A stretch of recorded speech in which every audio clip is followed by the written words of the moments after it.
Hello guys, assalamu alaikum. My name is Safa. Welcome to my another blog. আজকের ব্লগটা হলো ঘুরতে যাওয়ার ব্লগ। আর আর যাচ্ছি কোথায় আপনারা তো ভাবছেন, যাচ্ছি নীলা মার্কেট পূর্বাচল।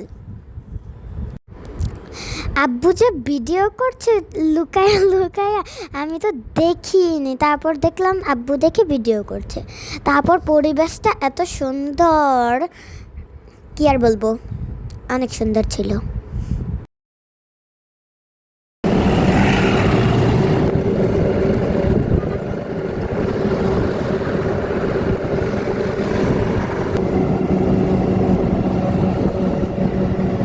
তো গাইস, এসে পড়েছি নীলা মার্কেট। দেখুন রাইট, এখানে কতগুলো এই চোরকি রাইটগুলো দেখলে আমার বুক কেঁপে উঠে। আর বেলুনগুলো কত কিউট কিউট। আর দেখুন এখানে এত দোকান ছিল, কোন দোকানে ছেড়ে কোন দোকানেই যাব আমি ভেবেই পারছি না। তারপর একটা দোকান দেখলাম, ওটার ভিতর ঢুকলাম, গিয়ে আমি একটা তো গাইস এত সুন্দর সুন্দর জিনিস ছিল, কোনটা ছেড়ে কোনটা কিনবো। কিন্তু আব্বু বলেছে আজকে তো ঘুরতে এসেছি, আজকে কিনবো না, পরে যখন আসবে সেমকে কিনে দিব না। তো দেখুন কত পুতুল। আমি দোকান থেকে বের হয়ে গিয়ে আব্বু তো বলছে তোমাদের তো কিছু কিনে দিইনি, আসো তোমাদের নৌকাতে ঘুরাই। আমরা তো মহা খুশি, এত খুশি আমরা। তো তো আব্বু 1 ঘন্টার জন্য নৌকা ভাড়া করলো। তারপর আমরা উঠে গেলাম নৌকাতে।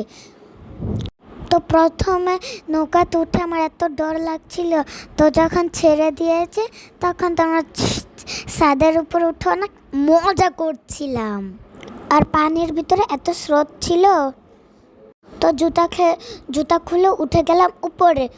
উঠে তো আমার অনেক মজা লাগছিল, ডরটা সব কেটে গিয়েছে। তারপর তো আমরা উপরে অনেক নাচানাচি করছি, দৌড়াদৌড়ি করছি। আমার অনেক মজা লাগছিল যে আব্বু আমাদের কিছু কিনে দেয়নি বলে আমাদের নৌকাতে ঘুরিয়েছে। আর আমি এত বড় নৌকাতেও কখনো উঠিনি, আজকেই প্রথম। তাই জন্য আমার অনেক ভালো লাগছে, অনেক ভালো লাগছে। তো দেখুন আমরা যখন নৌকাতে উঠেছি, সূর্যটা কত সুন্দর, আমি ওইখানে নাচানাচি করছি, পরিবেশটা কতই না সুন্দর। তো গাইস আব্বু তো বলছিল তোমাকে আসো সাইডে একটু বসিয়ে দিই। তারপর বসছিলাম, আমার তো অনেক মন চাচ্ছিল পা ভিজে, কিন্তু নৌকাটা এত বড় ছিল আমি তো লাগলই পাচ্ছি না। আমার আব্বু বড়, তারপরও আব্বু লাগল পাচ্ছে না। আব্বু তো এত পেঁচাল পাড়া শুরু করছে, আর আব্বুর সব ছোটবেলার কথা মনে পড়ছে। তো আব্বুকে বলছি তোমার পেঁচালটা একটু বন্ধ করো, আমাদের একটু বলতে দাও।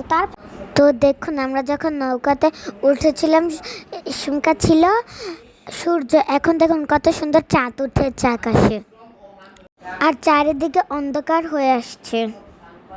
তো আমাদের ভিডিওকে আপনাদের ভালো লাগছে অবশ্যই কমেন্ট করে পাঠাবেন। ভালো থাকবেন, সুস্থ থাকবেন এবং আমাদের জন্য দোয়া করবেন।